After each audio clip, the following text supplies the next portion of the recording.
ओम शांति। आज है 28 जून 2025 की साकार मुरली से। बाबा कहते हैं, मीठे बच्चे। हाँ जी बाबा, अपनी उन्नति के लिए रोज़ रात को सोने से पहले अपना पोता मेल देखो, चेक करो हमने सारे दिन में कोई को दुख तो नहीं दिया। यानी चेक एंड चेंज अपने आप का रोज़ का रूटीन का जो भी पोता मेल है, बाबा कहते हैं कि उसे चेक करो कि सारे दिन में कोई विक्रम तो नहीं किया, कोई को दुख तो नहीं दिया। प्रश्न किया है बाबा ने, महान सौभाग्यशाली बच्चों में कौन सी बहादुरी होगी? उत्तर है, जो महान भाग्यशाली हैं वह स्त्री पुरुष साथ में रहते भाई भाई होकर रहेंगे। तो उनकी कुदृष्टि नहीं जाएगी। हर एक आत्मा को, हर एक मनुष्य को सिर्फ एक आत्मा ही समझेंगे, भाई भाई की होकर रहेंगे। स्त्री पुरुष का भान नहीं होगा, पक्के निश्चय बुद्धि होंगे। महान सौभाग्यशाली बच्चे झट समझ जाते हैं, हम भी स्टूडेंट, यह भी स्टूडेंट, भाई बहन हो गए। लेकिन यह बहादुरी चल तब सकती है जब अपने को आत्मा समझे। यानी हर एक की तरफ जब भी दृष्टि जाए तो उसे आत्मा ही समझना है कि इसके पीछे कौन है। आत्मा भाई, चाहे वो स्त्री बॉडी कॉन्शियस बॉडी रूप में है, चाहे पुरुष में है, लेकिन उसे क्या समझेंगे कि ये एक आत्मा है और परम पिता परमात्मा की संतान है। गीत यह है, मुखड़ा देख ले प्राणी। ओम शांति। ओम शांति बाबा। यह बात रोज रोज बाप बच्चों को समझाते हैं कि सोने के समय अपना पोता मेल अंदर देखो कि किसको दुख तो नहीं दिया और कितना समय बाप को याद किया। Question mark. मूल बात यह है, गीत में भी कहते हैं, अपने अंदर देखो हम कितना तमो प्रधान से सतो प्रधान बने हैं। तो अपने आप की ही चेकिंग कि हम तमो प्रधान से पहले क्या थे, अब क्या हो गए, श्रीमत को कितना धारण किया, परमात्मा को कितना याद किया, तो सारे दिन में कितना समय याद किया अपने मीठे बाप को। कोई भी देहधारी को याद नहीं करना है। अपनी चेकिंग की हम कितना आत्मिक स्वरूप में रहते हैं, आत्मिक स्थिति में रहते हैं और आत्माओं को भी कितना आत्मिक स्वरूप में ही देखते हैं। तो सभी आत्माओं को कहा जाता है, अपने बाप को याद करो। अब वापस जाना है। कहाँ जाना है? शांति धाम होकर नई दुनिया में जाना है। पहले जाएंगी यहाँ से आत्माएं शांति धाम अपने सत्य घर में, फिर उसके बाद वहाँ से आएंगी सतयुग में नई दुनिया में। तो यह तो पुरानी दुनिया है ना। जब आप आए तब स्वर्ग के द्वार खुले। अभी तुम बच्चे जानते हो हम संगम युग पर बैठे हैं। यह भी वंडर है जो संगम युग पर आकर स्टीमर में बैठकर फिर उतर जाते हैं। तो संगम युग पर जैसे कि हम स्टीमर में बैठ के और मतलब अभी जाने की तैयारी हो गई और फिर जाकर उतरेंगे कहाँ? सतयुग में। अब तुम संगम युग पर पुरुषोत्तम बनने के लिए आकर नाव में बैठे हो, पार जाने के लिए। इस पुरानी दुनिया से पार जाना है, तमो प्रधान दुनिया से, और इसमें इस समय हम नाव में बैठे हैं। तो फिर पुरानी कलयुग दुनिया में दुनिया से तिल उठा लेनी होती है। तो कलयुगी दुनिया से कोई भी आसक्ति नहीं, इसमें कोई भी आसक्ति नहीं। उपराम बाबा कहते हैं कि दिल उठा लेने चाहिए होती है। तो इस शरीर द्वारा सिर्फ पार्ट बजाना होता है। अभी हमको वापस जाना है बड़ी खुशी से, यानी यहाँ पर रहते हुए भी जैसे नहीं है। तो मनुष्य मुक्ति के लिए कितना माथा मारते हैं, परंतु मुक्ति जीवन मुक्ति का अर्थ नहीं समझते हैं।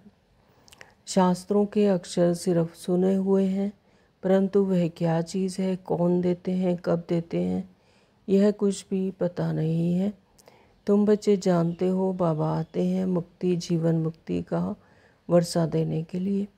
वह भी कोई एक बार थोड़ी ही, अनेक बार, बेअंत बार तुम मुक्ति से जीवन मुक्ति, फिर जीवन बंध में आए हो। तुम्हें अभी यह समझ पड़ी कि हम आत्मा हैं। बाबा हम बच्चों को शिक्षा बहुत देते हैं। तुम भक्ति मार्ग में दुख में याद करते थे, परंतु पहचानते नहीं थे। अभी मैंने तुमको अपनी पहचान दी है। तो भक्ति मार्ग में हम परमात्मा को तो याद करते थे, है ना। बाबा ने कल परसों की मुरली में भी ऐसे ही कहा कि एक अच्छी बात थी कि इन्हें भगवान को याद करते थे, लेकिन किस रीति करते हैं और कैसे भगवान को पहचानते नहीं, और यथार्थ रीति पता कुछ नहीं, सिर्फ याद करते हैं। तो अभी मैंने तुमको अपनी पहचान दी, लेकिन जब हमें ज्ञान मिला तब हमें पहचान मिली कि परमपिता परमात्मा ही हमारे पिता हैं और हम उन्हीं की तरह ही हैं और हम उनकी संतान हैं। कि कैसे मुझे याद करो, तो बाबा ने ये भी बताया कि मुझे कैसे याद करना है। तो तुम्हारे विकर्म विनाश होंगे।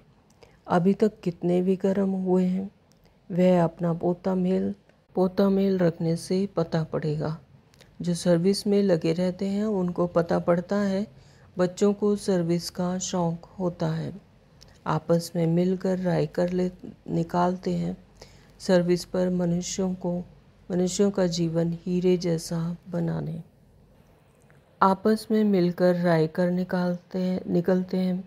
सर्विस पर मनुष्यों का जीवन हीरे जैसा बनाने, है ना। तो आपस में जब मिलकर कोई राय निकालते हैं तो उस पर सहमति होती है सभी की, तो उससे क्या होता है कि सभी के संकल्प भी एक ही तरफ चलते हैं, एक ही तरह के होते हैं। तो फिर सर्विस पर मनुष्यों का जीवन बाबा कहते हैं हीरे जैसा बनाने। यह कितना पुण्य का कार्य है। इसमें खर्चे आदि की भी कोई बात नहीं, सिर्फ हीरे जैसा बनने के लिए बाप को याद करना है। पुखराज परी सब्ज परी भी जो नाम है वह तुम हो। जितना याद में रहेंगे उतना हीरे जैसा बन जाएंगे। तो यहाँ स्थूल दुनिया में जो पुखराज और सब्ज परी ये जो नाम हैं, बाबा कहते ये तुम्हारे ही है। तुम जितना जितना यहाँ पर याद में रहोगे तो उतना आत्मा हीरे जैसा बन जाएगी। कोई माणिक जैसा, कोई पुखराज जैसा बनेंगे। 9 रत्न होते हैं ना, कोई गृहचारी होती है तो 9 रत्न की अंगूठी पहनते हैं। भक्ति मार्ग में बहुत टोटका देते हैं। यहाँ तो सब धर्म वालों के लिए एक ही टोटका है, मन मना भव, क्योंकि गॉड इज़ वन। मनुष्य से देवता बनने व मुक्ति जीवन मुक्ति पाने की तदबीर एक ही है। सिर्फ बाप को याद करना है, तकलीफ़ की कोई बात नहीं।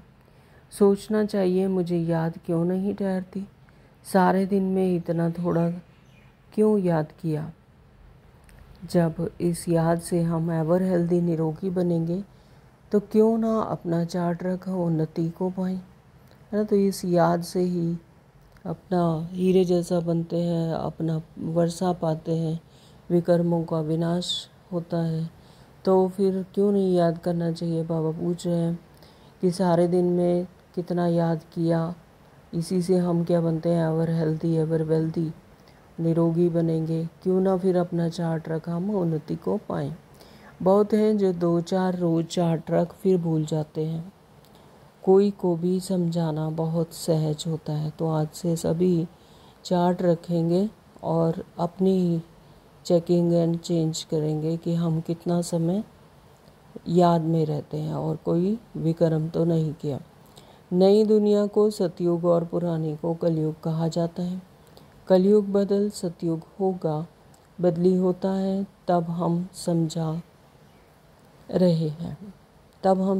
रहे हैं।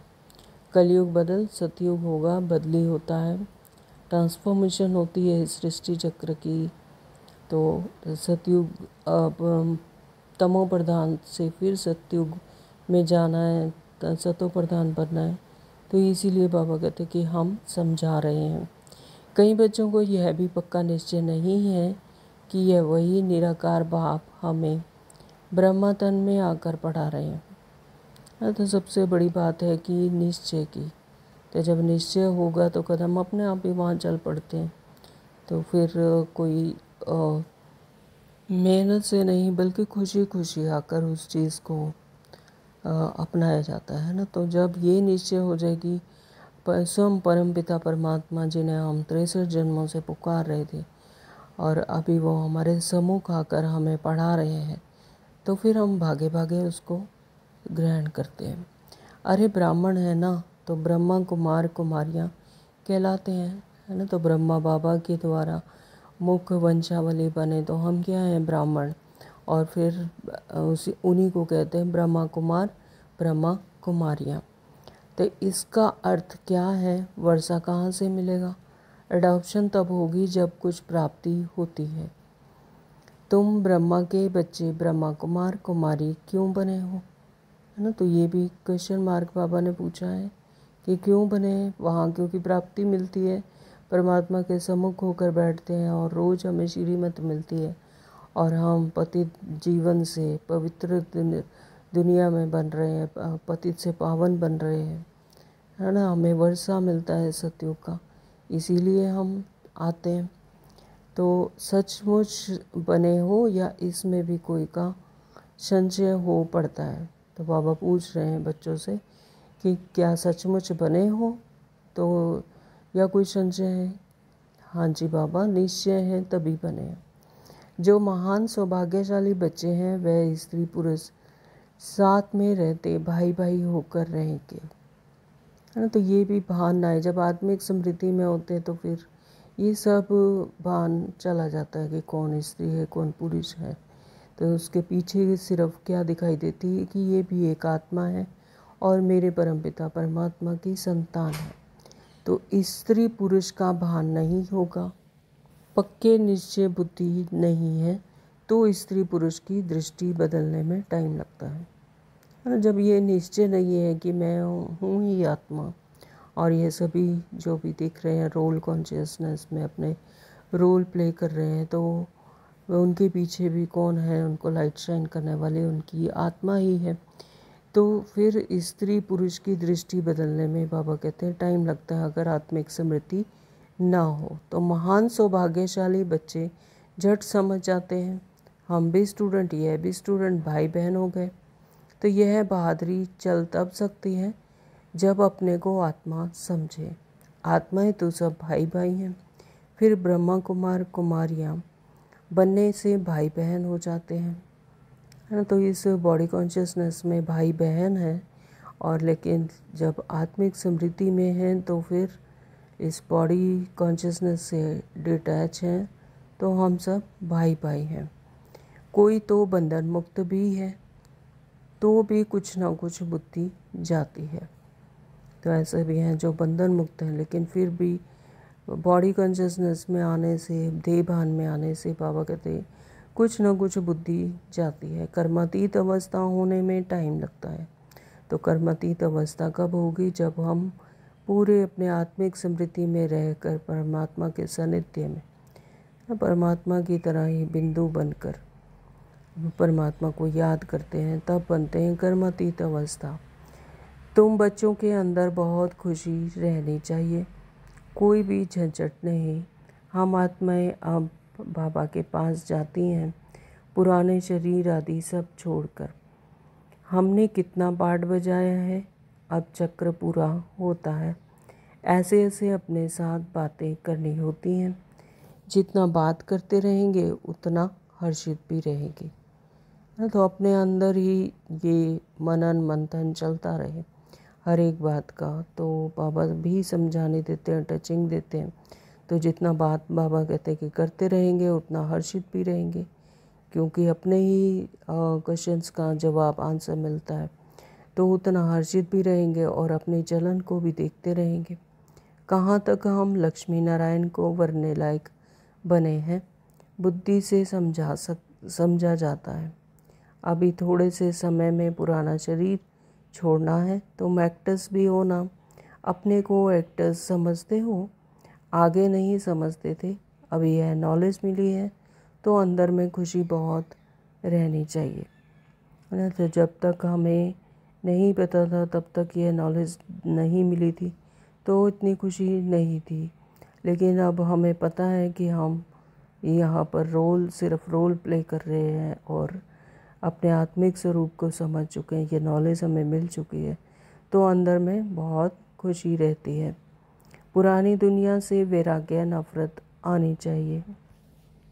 पुरानी दुनिया जो कि चीची है, तमो प्रधान है ना। तो बाबा कहते कि इससे फिर वैराग्य और नफरत आनी चाहिए कि हम अब नई दुनिया में जाते हैं। तुम बेहद के सन्यासी राजयोगी हो। इस पुराने शरीर का भी बुद्धि से संन्यास करना है ना। अब इस पुराने शरीर, ये शरीर भी जो है तमो प्रधान है, इससे भी बाबा कहते संन्यास करना है, शरीर से, बुद्धि से, संस्कारों से। तो हम क्या हैं? बेहद के सन्यासी हैं, राजयोगी हैं। तो आत्मा समझती है इनसे बुद्धि नहीं लगानी है। बुद्धि से इस पुरानी दुनिया, पुराना शरीर का संन्यास किया है। अभी हम आत्माएं जाती हैं, जाकर बाप से मिलेंगी। सो भी तब होगा जब एक बाप को याद करेंगे। जैसे एक कंप्यूटर होता है, कंप्यूटर में अलग अलग इमेजेस आते हैं, अलग अलग फाइल्स डाली हैं, है ना। तो वो सब को अगर हम अपना समझ लें कि हम ये है, तो इसी तरह से जो आत्मिक स्मृति है, आत्मा एक कंप्यूटर है, और लेकिन उसमें जो इमेजेस आ रही हैं वो बॉडी कॉन्शियसनेस है ना। तो या टीवी है, तो उसमें अलग अलग इमेजेस आ रही हैं, अलग अलग सीन आ रहे हैं, तो वो लेकिन हम नहीं हैं, हम क्या हैं? टीवी है। इसी तरह से बाबा कहते हैं कि आत्मा वही रहती है, उसके रोल कॉन्शियसनेस, रोल अलग अलग चलते हैं, पार्ट अलग अलग चलते हैं। तो इसीलिए बुद्धि से इस पुरानी दुनिया को, पुराने शरीर का संन्यास करना है। हम सभी आत्माएं, अभी हम आत्माएं जाती हैं, जाकर बाप से मिलेंगी। सो भी तब होगा जब एक बाप को याद करेंगे, यानी बॉडी कॉन्शियसनेस को, इसको, रोल को, इसको भूलना है। और हम इसके पीछे कौन लाइट शाइन कर रही है? मैं आत्मा हूँ। इस पर ही चेकिंग करनी, इसी का ही अभ्यास करना है कि मैं एक आत्मा हूँ। और किसको याद किया तो स्मृति जरूर आएगी, फिर सजा भी खानी पड़ेगी और पद भी भ्रष्ट हो जाएगा। जो अच्छे अच्छे स्टूडेंट होते हैं वे अपने साथ प्रतिज्ञा कर लेते हैं कि हम स्कॉलरशिप लेकर ही छोड़ेंगे। तो जो अच्छे अच्छे स्टूडेंट होते हैं वो पूरा अपना टारगेट सेट करते हैं और अपना टारगेट अचीव करते हैं कि हम ये स्कॉलरशिप लेकर ही छोड़ेंगे। तो ये भी रूहानी, हम यहाँ पर रूहानी स्टूडेंट हैं, तो जो हमारा जो टारगेट है हम उसे लेकर ही छोड़ेंगे। तो यहाँ भी हर एक को यह ख्याल में रखना है कि हम बाप से पूरा राज्य भाग्य लेकर ही छोड़ेंगे। तो ये हम राज्य भाग्य लेने के लिए रूहानी पढ़ाई करते हैं, तो हम ये बाप से पूरा लेकर ही छोड़ेंगे। उनकी फिर चलन भी ऐसी ही रहेगी। हाँ, तो जैसा कर्तव्य होता है, जैसा टारगेट होता है, फिर वैसे ही उसको अचीव करने के लिए वैसे ही पुरुषार्थ करते हैं। तो बाबा कहते हैं उनकी फिर चलन भी ऐसी ही रहेगी। आगे चल पुरुषार्थ करते करते गैलप करना है। वह तब होगा जब रोज़ शाम को अपनी अवस्था को देखेंगे। तो उसके लिए पुरुषार्थ करना पड़ेगा, गैलप करना पड़ेगा, और रोज़ शाम को अपनी अवस्था को देखेंगे। बाबा ने आज कहा कि अपना पोता मेल देखो, है ना, कितना परमात्मा को याद किया, चार्ट रखो, किसी को दुख तो नहीं दिया, कोई विकर्म तो नहीं किया। तो बाबा के पास समाचार तो हर एक का आता है ना। तो ऐसा नहीं है कि बाबा के पास समाचार नहीं आता। तो बाबा कहते कि समाचार तो हर एक का आता है। बाबा हर एक को समझ सकते हैं। किसको तो कह देते कि तुम्हारे में वह नहीं दिखाई पड़ता है, यह लक्ष्मी नारायण बनने जैसी शक्ल दिखाई नहीं देती। चलन, खान पान आदि तो देखो। सर्विस कहाँ करते हो, फिर क्या बनेंगे? फिर दिल में समझते हैं हम कुछ करके दिखाएं। इसमें हर एक को इंडिपेंडेंट अपनी तकदीर ऊंच बनाने के लिए पढ़ना है। तो ये हर किसी की अपनी आत्मिक जर्नी है तो इसमें ऊंच बनाने के लिए अपना पुरुषार्थ करना है। बाबा कहते हैं कि इंडिपेंडेंट होकर अपने तकदीर ऊंच बनाने के लिए पढ़ना है। अगर श्रीमत पर नहीं चलते तो फिर इतना ऊंच पद भी नहीं पा सकेंगे। अभी पास नहीं हुए तो कल्पांतर नहीं होंगे। तो ये कल्प की बाजी है। जैसे इस कल्प में करेंगे तो अगले कल्प में भी वैसा ही करेंगे, तो फिर कल्पांतर नहीं होंगे।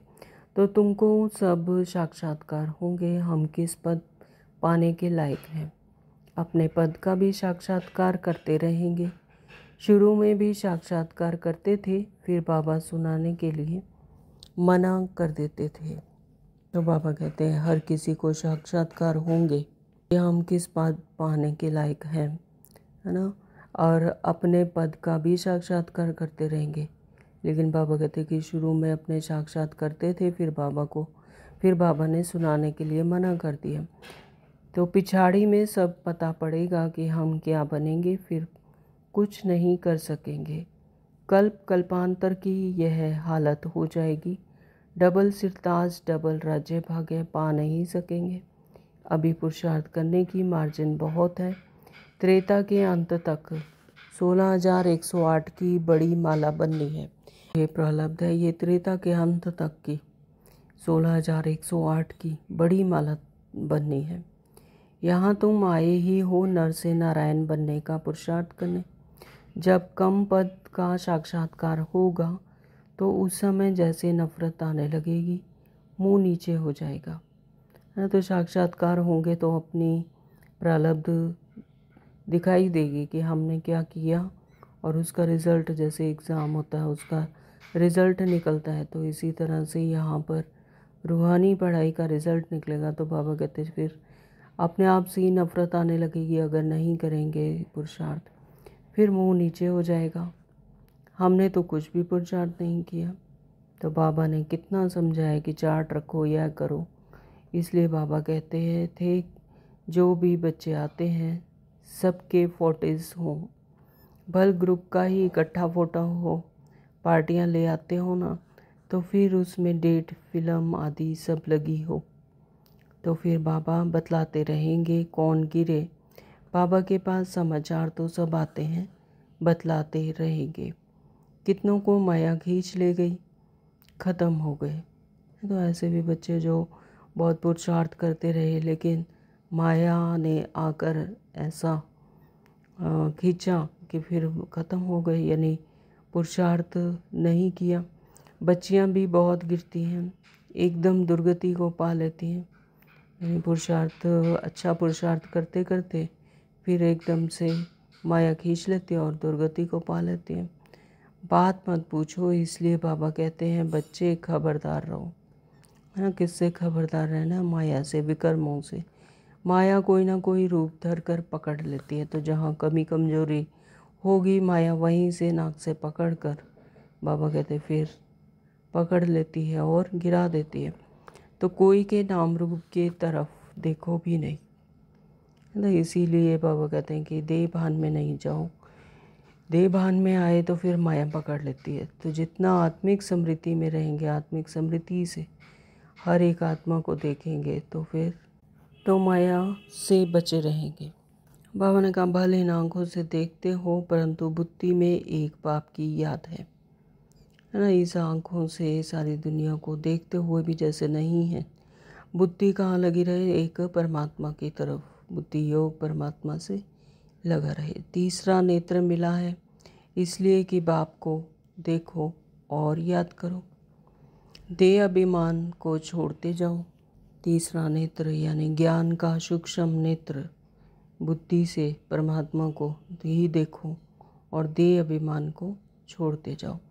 ऐसे भी नहीं कि आंखें नीचे करके कोई से बात करें, है ना। ऐसा नहीं है कि आंखें ही बंद कर लें या आंखें ही नीचे कर लें कि कोई दिखाई नहीं दे। बुद्धि से अगर एक्चुअली तो जो आंखें हैं वो नहीं देखती हैं, अंदर से जो बुद्धि होती है वो देखती है। तो जब हम किसी को देख रहे हैं, अगर बुद्धि हमारा परमात्मा से लगा हुआ है, तो फिर ये आंखें धोखा नहीं दे सकती। आंखें नीचे करके कोई से बात करनी, ऐसा नहीं है। ऐसा कमज़ोर नहीं बनना है। तो इसका मतलब अगर आपको कोई चैलेंज आता है और उसमें आंखें नीचे करनी पड़ रही है या उससे अटैच होना पड़ रहा है, तो यानी कि आप कमज़ोर हो। अगर आप शक्तिशाली हो तो कुछ भी चैलेंज आ जाए तो आपको फिर उसमें डरने की कोई बात ही नहीं। देखते हुए बुद्धि का योग अपने बिलव्ड माशूक की तरफ हो, है ना। सिर्फ बुद्धि योग परमात्मा से लगा रहे, इन आँखों से, इस बॉडी से तो हमें यही रहना है, लेकिन बुद्धि योग परमात्मा से लगा रहे, बिलव्ड माशूक की तरफ रहे, है ना। तब हम बनेंगे शक्तिशाली। तो इस दुनिया को देखते हुए अंदर में समझते हैं यह तो कब्रिस्तान होना है, इनसे क्या कनेक्शन रखेंगे। तो ये दुनिया तो विनाश को पाने वाली है सारी। तो और किसी के बॉडी कॉन्शियसनेस को, बॉडी रोल को देखने की भी कोई ज़रूरत नहीं है। तो बाबा कहते हैं ये तो कब्रिस्तान है, यहाँ पर तो सब खत्म होना है, फिर इनसे क्यों कनेक्शन रखना है। तुमको ज्ञान मिलता है, उसको धारण कर उस पर चलना है। सिर्फ अपनी वृत्ति को, अपनी बुद्धि को श्रेष्ठ बनाना है। तुमको ज्ञान मिलता है, उसको धारण कर उसी पर चलना है। जो परमात्मा ने हमें श्रीमत दी और जो ज्ञान दिया, सिर्फ उसी का ही मनन चिंतन, उसी की ही धारणा। तुम बच्चे जब प्रदर्शनी आदि समझते हो तो 1000 बार मुख से बाबा बाबा निकलना चाहिए। बाबा को याद करने से तुम्हारा कितना फ़ायदा होगा। शिव बाबा कहते हैं मामेकम याद करो तो विक्रम विनाश होंगे। शिव बाबा को याद करो तो तमो प्रधान से सतो प्रधान बन जाएंगे। बाबा कहते हैं मुझे याद करो, यह भूलो मत। बाप का डायरेक्शन मिला है, मन मना भव। बाप ने कहा है यह बाबा शब्द खूब अच्छी तरह से घोटते रहो, है ना। तो बाप ने क्या कहा है, बाबा ने क्या कहा है कि सिर्फ ये बाबा शब्द ही, जब बाबा शब्द बोला तो फिर ज्ञान याद आएगा, वर्षा याद आता है। तो बाबा का यह डायरेक्शन है हम बच्चों को कि मन मना भव, यानी मन को भी परमात्मा को समर्पित कर दो। तो बाप ने कहा है यह बाबा शब्द खूब अच्छी तरह से घोटते रहो, है ना। तो बाबा बाबा ही करते रहो, सारा दिन बाबा बाबा करते रहना चाहिए, दूसरी कोई बात नहीं। नंबर 1 मुख्य बात ही यह है, पहले बाप को जाने, इसमें ही कल्याण है। यह 84 का चक्र समझना तो बहुत ईजी है।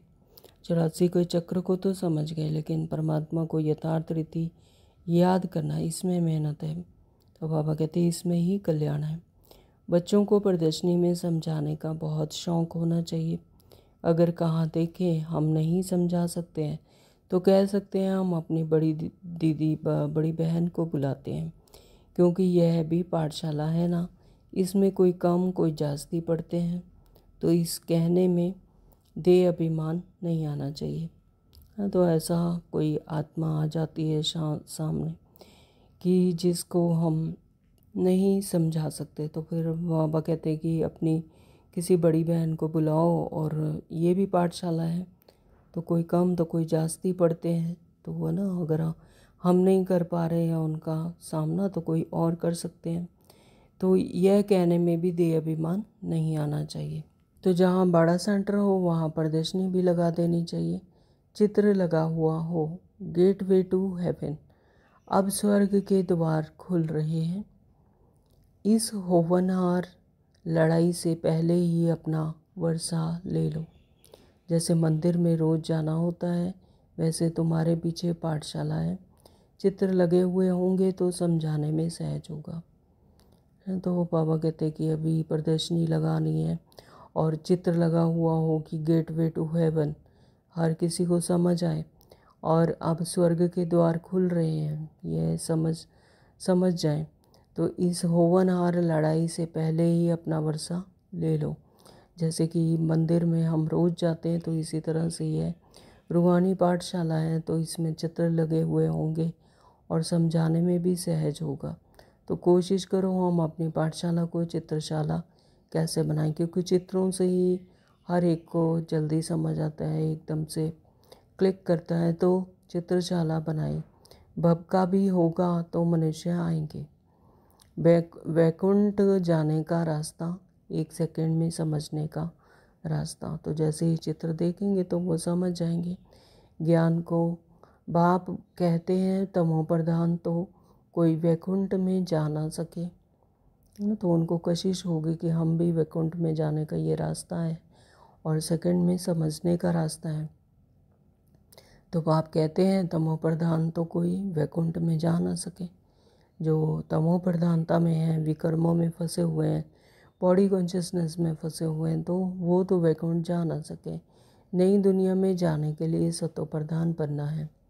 तो नई दुनिया में जाने के लिए पहले तो अपने आत्मिक स्वरूप में आना है और दैवी गुणों को धारण करना है, श्रीमत को धारण करना है, तब सतो प्रधान बनेंगे और तब नई दुनिया में जा सकेंगे।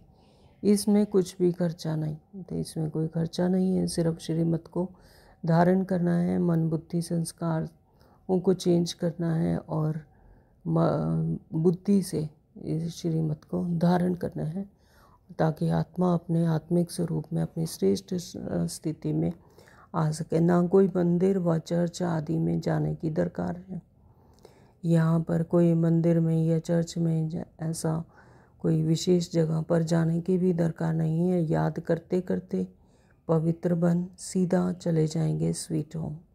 तो यहाँ रहते हुए अपने कर्म करते हुए दुनिया के जो भी हैं रोल कॉन्शियस जो भी रोल मिला हुआ है वो प्ले करते हुए बुद्धि से सिर्फ परमात्मा को याद करते हुए सीधा पवित्र बन फिर सीधा चले जाएंगे अपने सत्य घर स्वीट होम में।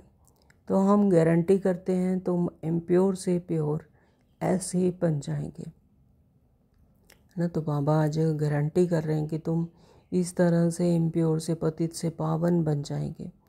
गोले में गेट बड़ा रहना चाहिए। स्वर्ग का गेट कैसे खुलता है, कितना क्लियर है। नर्क का गेट बंद होना है। स्वर्ग में नर्क का नाम नहीं होता है ना। तो स्वर्ग में तो है ही सतयुगी दुनिया, सतो प्रधान दुनिया, तो वहाँ पर तमो प्रधान नहीं होता, न ही विक्रम होते हैं, ना ही रावण राज्य है, तो वहाँ नर्क का नाम नहीं होता।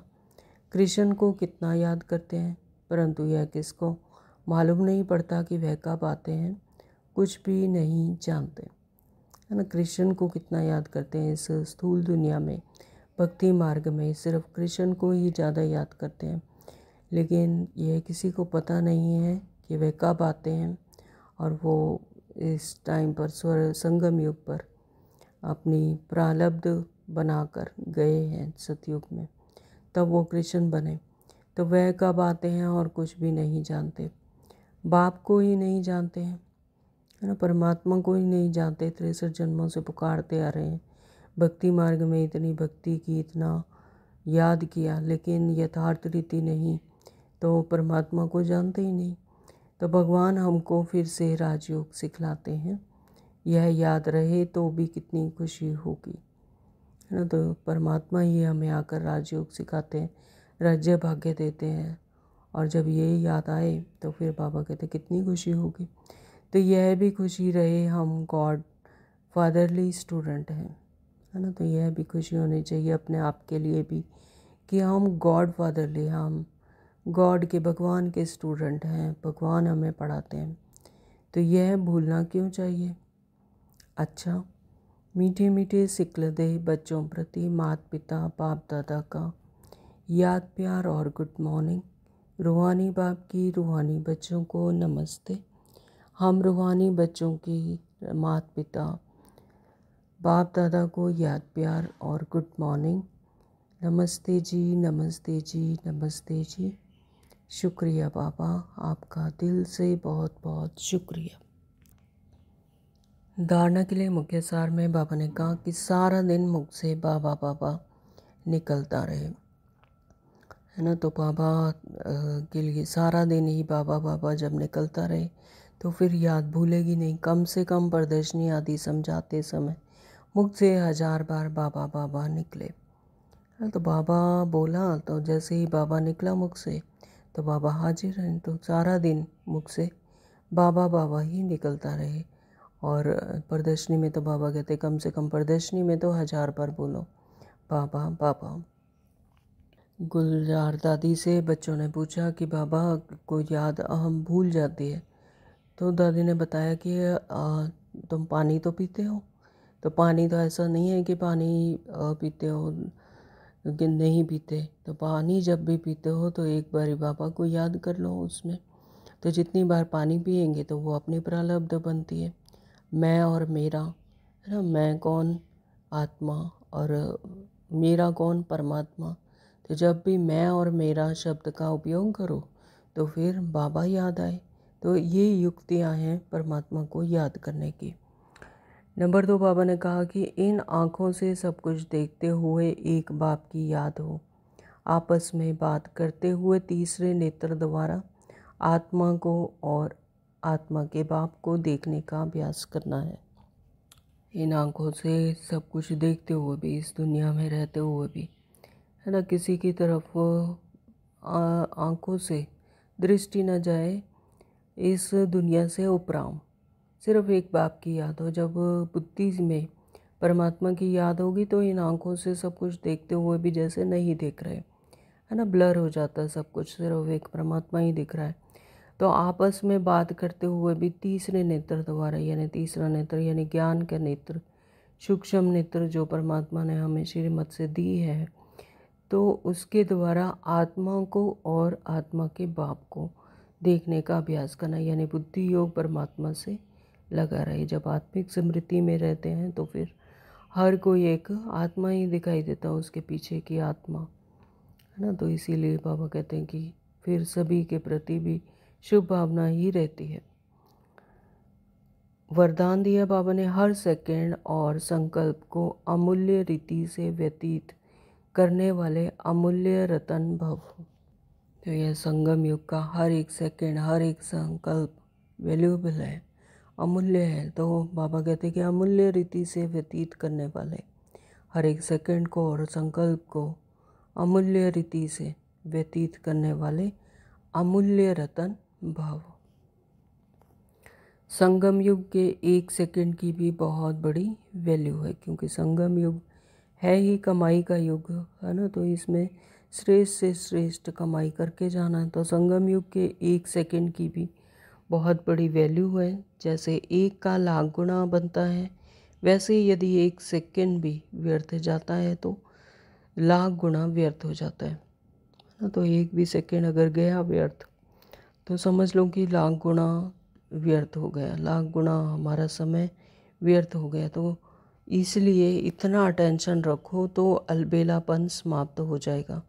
जब इस बात पर अटेंशन रखेंगे कि एक भी सेकंड हमारा व्यर्थ ना जाए तो फिर बाबा कहते अलबेलापन समाप्त हो जाएगा, है ना। अलबेलापन यानी पुरुषार्थ में भी ढीलापन आ जाता है, जैसे कि आज कर लेंगे, नहीं कल कर लेंगे, अभी तो टाइम है, कोई बात नहीं कर लेंगे। तो ये है अलबेलापन। बाबा कहते फिर उसकी वैल्यू समझ आ जाएगी एक एक सेकंड की, तो अलबेलापन समाप्त हो जाएगा।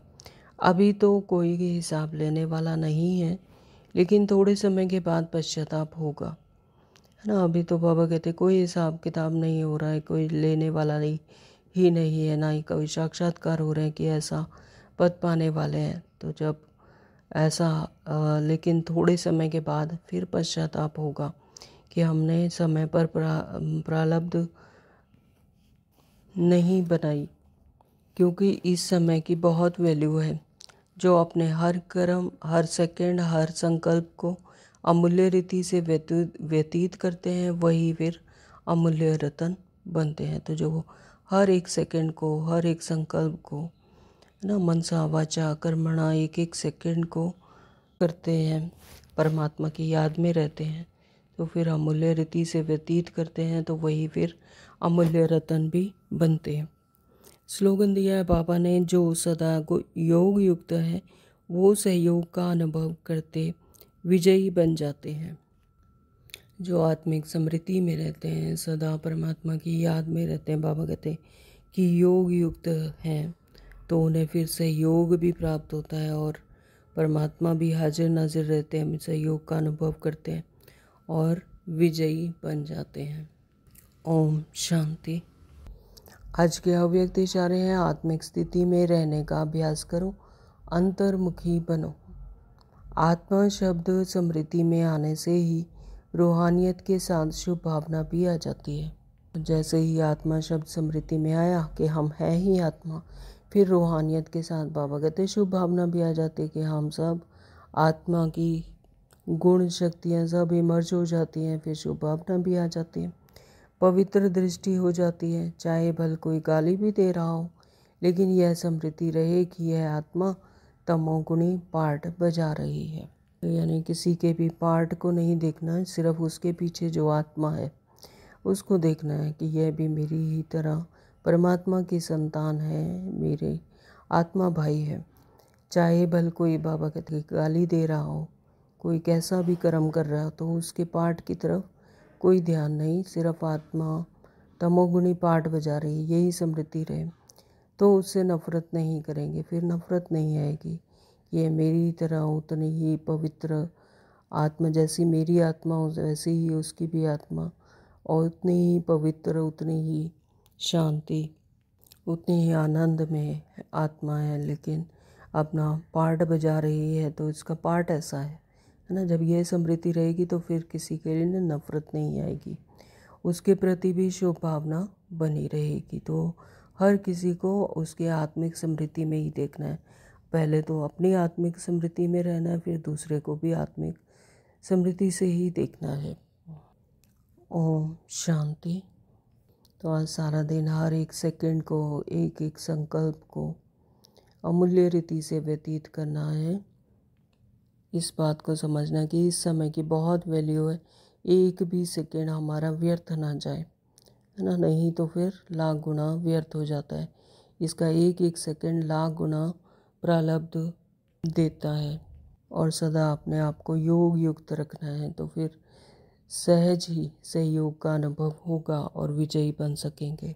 हर किसी को आत्मिक स्वरूप में ही देखना है, किसी के पार्ट को नहीं देखना, तो फिर सदा ही उनके प्रति शुभ भावना, शुभकामना रहेगी ही। Om Shanti. Thank you Baba.